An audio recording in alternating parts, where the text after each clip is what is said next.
आप सभी साथियों का फिर से एक बार इस यूट्यूब चैनल पर मैं आपका इस्तकबाल और खैर मकदम करता हूँ। गज़ल गो शोरा जो एनसीईआरटी कुतुब के हवाले से मैं आपके सामने कंटेंट और मवाद को पेश कर रहा हूँ। इस किस्त में जिस शायर के बारे में आज तज़किरा करेंगे, जिनकी सवाने हैत जानने की कोशिश करेंगे, वह है फ़ानी बदायूनी।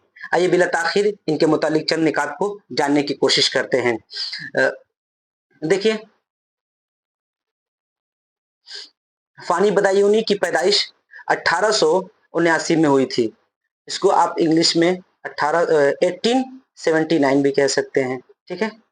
और उनकी वफात हुई थी फ़ानी बदायूनी की 1941 में। देखिए अगला पॉइंट, शौकत अली खां नाम, क्या इनका पूरा नाम, फ़ानी का नाम क्या था? शौकत अली खां। ये अक्सर सवाल आता है कि शौकत अली खां किसका नाम, किस शायर का नाम है, या फ़ानी का पूरा नाम, असल नाम क्या है? तो याद रखिए शौकत अली खां। पहले शौकत तखल्लुस रखते थे, बाद में इन्होंने फ़ानी तखल्लुस इख्तियार कर लिया। तो सबसे पहले फ़ानी क्या तखल्लुस रखते थे? सबसे पहले तो ये याद रखिए कि शौकत का फ़ानी का असल नाम क्या था? शौकत अली खां। और फिर दूसरी बात याद रखने की है कि फ़ानी पहले, सबसे पहले क्या तखल्लुस रखते थे? तखल्लुस तो शौकत रखते थे, तो उसके बाद फिर उन्होंने फ़ानी अपना तखल्लुस इख्तियार कर लिया। अगला पॉइंट देखिए, फ़ानी उत्तर प्रदेश के जिला बदायूं में पैदा हुए, ठीक है। बदायूं में पैदा हुए, इसीलिए इस निस्बत से वो बदायूंनी लिखते हैं, ठीक है। अगला पॉइंट देखिए, फ़ानी फ़ानी के वालिद पुलिस के महकमे में इंस्पेक्टर थे। फ़ानी के जो वालिद थे, वालिद मोहतरम, पुलिस का जो महकमा डिपार्टमेंट है उसमें इंस्पेक्टर के ओहदे पर फाइज थे। अगला पॉइंट देखिए, फ़ानी ने 1897 में इंटर का एग्जाम पास किया, ठीक है। 1897 में 1897 में इंटर का एग्जाम पास किया, ठीक है। फिर कह रहे हैं कि फ़ानी 1901 में बरेली कॉलेज बरेली से बीए पास करने के बाद मुलाजिमत इख्तियार कर ली। जब 1901 में बरेली कॉलेज से बीए पास किया इन्होंने, तो तभी क्या है, ये मुलाजिमत इख्तियार, नौकरी करने लगे, ठीक है। आगे देखिए, फ़ानी कुछ अरसे तक मुदर्रिस रहे, मतलब कि टीचर रहे। मुदर्रिस मतलब कि टीचिंग करते रहे, ठीक है। उसके बाद मुलाजिमत तर्क कर दी। तर्क करना मतलब छोड़ देना। 1908 में एमयू मतलब अलीगढ़ मुस्लिम यूनिवर्सिटी में एलएलबी की डिग्री हासिल की। कहाँ, किस सन में हासिल की एलएलबी की डिग्री? 1908 में एमयू से उन्होंने एलएलबी की डिग्री हासिल की। फिर अगला पॉइंट देखिए, फ़ानी इसके बाद लखनऊ, आगरा, इटावा, बरेली और बदायूं में वकालत करने लगे। इन सब इलाके में लखनऊ गए, आगरा गए, इटावा गए, बरेली गए, बदायूं में, इन सब इलाके में क्या वकालत के फराज अंजाम देने लगे। लेकिन फ़ानी को वकालत से दिलचस्पी नहीं थी, इसलिए इस पेशे को उन्होंने पेशे में उन्हें कामयाबी हासिल न हुई। देखिए क्या है कि एक बहुत इसमें नसीहत की बात है कि जब आपको किसी प्रोफेशन में या किसी भी काम में दिलचस्पी नहीं होती है, या वो आपके शौक के मुताबिक नहीं होता है, तो उसमें आप काम बेहतर तरीके से कर भी नहीं पाते हैं। इसलिए कहा जाता है कि पहले आप अपने इंटरेस्ट फील्ड को जानिए कि आपका शौक, आपका ज़ौक किस फील्ड में है, और जब उसमें आप अपने शौक के अकॉर्डिंग उस फील्ड में जब जाते हैं, तो उसको आप बेहतर तरीके से काम को अंजाम देते हैं। तो इसीलिए क्या है कि अब कुछ चीज़ें क्या है कि समाज हम पे चीज़ों को थोप देता है, और कुछ चीज़ें क्या है कि हमारे घर और खानदान और टीचर भी हम पे थोप देते हैं, जो कि हमारे ज़हन से उसकी मुताबिकत नहीं होती है, जिसकी बिना पे हम काम बेहतर तरीके से नहीं कर पाते हैं। इसलिए क्या है कि अब जितनी भी तालीम हो रही है, वो तलबा मरकूज़ हो रही है, चाइल्ड सेंटर हो रही है, कि तलबा का इंटरेस्ट क्या है, उसके एतबार से टीचिंग की जाए। तो जब उसके एतबार से टीचिंग की जाएगी तो उसको मज़ा आएगा पढ़ने में, ठीक है, चीज़ों को करने में। तो यही है कि फ़ानी को क्या है, वकालत में दिलचस्पी थी नहीं, इसलिए वो कामयाब भी नहीं हुए। उनको शायरी से दिलचस्पी थी। आगे पढ़ेंगे कि इनके वालिद क्या थे, कि शायरी की सख्त मुखालिफत करते थे। इनके बहुत से कलाम को उन्होंने जला दिया, बर्बाद कर दिया था, ठीक है। फिर देखिए अगला पॉइंट, 1931 में महाराजा कृष्ण प्रसाद की दावत पर हैदराबाद गए। हैदराबाद किसकी दावत पे गए? महाराजा कृष्ण प्रसाद के। और किस सन में गए? 1932 में। ये याद रखिए 1932 में फ़ानी ने हैदराबाद का सफर किया। और किसकी दावत पे सफर किया? महाराजा कृष्ण प्रसाद। ये सवाल अक्सर आता है, नेट हो जाए या किसी भी एग्जाम में देखिए, अक्सर सवाल आता रहता है, ठीक है। अगला पॉइंट देखिए आप, फ़ानी महाराजा के दरबार से वाबस्ता रहने के साथ साथ वो हैदराबाद के एक सरकारी स्कूल में हेडमास्टर भी रहे, ठीक है। ये सिर्फ ये नहीं कि उनके दरबार से सिर्फ वापस रहे, वहीं पे उन्होंने अपनी जिंदगी बसर कर दी, उसके साथ साथ साइड से भी अपने हेडमास्टर स्कूल में रहे। फिर देखिए, फानी के आखिरी अय्याम तंगदस्ती परेशानी में गुजरे। उनका इंतकाल कहाँ हुआ? हैदराबाद में हुआ। ठीक है, इनका इंतकाल कब हुआ? हैदराबाद में हुआ। तो फानी का इंतकाल हैदराबाद में किस सन में हुआ? 1941 में।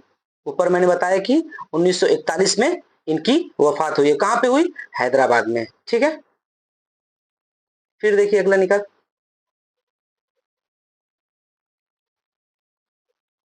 फानी का एक कता उनकी जिंदगी पर सादिक आता है। फानी का एक कता है और उन्हीं की जिंदगी पर बहुत सादिक आता है। देखिए वो कता क्या है? फानी हम तो जीते जी वो मौत है बेगोरो कफन। फानी हम तो जीते जी वो मौत है बेगोर कफन। गुर्बत जिसको रास ना आई और वतन भी छूट गया। ठीक है, ये फानी की ये जो कथा है उन्हीं की जिंदगी पर और उन्हीं के मुतालिक बिल्कुल सादिक आता है, सच आता है। अगला निकाल देखिए, फानी ने पहली गजल 1890 में यानी 11 साल की उम्र में कहा था। जब उनकी उम्र क्या है? 11 साल की थी, तभी से उन्होंने पहली गजल कह दी थी। और सन कौन सा था? 1890। फिर देखिए अगला पॉइंट, फानी के वालिद शायरी के खिलाफ थे। अभी मैंने ऊपर कहा कि फानी के जो वालिद मोहतरम थे वो उनकी शायरी के खिलाफ थे, इसीलिए फानी छुप कर शेर कहते थे, छुप छुपा कर। जैसे अगर अभी आपको क्रिकेट खेलने का शौक है या गेम खेलने का, घर वाले गेम के आपके खिलाफ है स्पोर्ट के, तो आप छुप छुप के वो काम करते हैं ताकि घर वालों को पता ना चले, वो नाराज ना हो, घर से निकाल ना दे और हमारे पैसे देने बंद न कर दे। ये सब चीजें इंसान के दिल में खौफ होता है। फिर आगे देखिए, ज्यादातर कलाम क्या है? तल्फ हो गया। किस वजह से? कि उनकी जो वालिद थे उनके मुखालिफत थे, उनके शेरों को भी जला दिया। और क्या है कि जब आप शेर को महफूज भी नहीं कर पाए, जिस वजह से उनके अक्सर कलाम को बर्बाद हो गए। जो कुछ बचा है वो बाकियात फानी 1926। बाकियात फानी किस सन में हुई? 1926 में शाये हुई, के नाम से शाये हुआ। फानी के दिगर और मजमुए, सिर्फ ये नहीं कि बाकियात फानी, ये याद रखिए कि बाकियात फानी तो नहीं पूछे बाकियात फानी किसकी है, ये तो बहुत आसान हो जाएगा, लेकिन ये सन पूछ सकता है कि बाकियात फानी किस सन में शाये हुई, तो 1926 में, ये याद रखिएगा। ठीक है, फिर कह रहे कि फानी फानी के और दीगर मजमुए, इरफानियात फानी 1939, विजदानियत फानी 1940 के नाम से मंजरे आम पर आए। तो बाकियात फानी 1926, इरफानियात फानी 1939, विजदानियत फानी 1940 में शाये हुए। ठीक, ये याद रखिएगा आप लोग। फिर करके फानी का शुमार उर्दू के मुमताज गजलगो शुरा में होता है। इसमें गजलगो, जो मुमताज गजलगो शुरा हैं उनमें फानी का शुमार होता है। शायरी में दर्दो गम के मजामीन की कसरत के बाइस फानी को यासियात का इमाम कहा जाता है। ये सवाल बहुत ही इंपॉर्टेंट है, बीपीएससी या कोई भी अगर स्टेट कराता है तो ये पूछ लेता है कि यासियात का इमाम किसे कहा जाता है, तो फानी को कहा जाता है। क्यों? दर्दो गम, अक्सर ये मायूसी वाली बात करते थे। ठीक है, इनकी शायरी में किसी चीज को न पाने का हमेशा तस्करा है, या किसी चीज को मुकम्मल अधूरेपन का ज्यादा तस्करा होता था, तो इसलिए इनकी शायरी को यासियात, मायूसी, यासियात मतलब मायूसी का इमाम कहा जाता है, यासियात का इमाम कहा जाता है।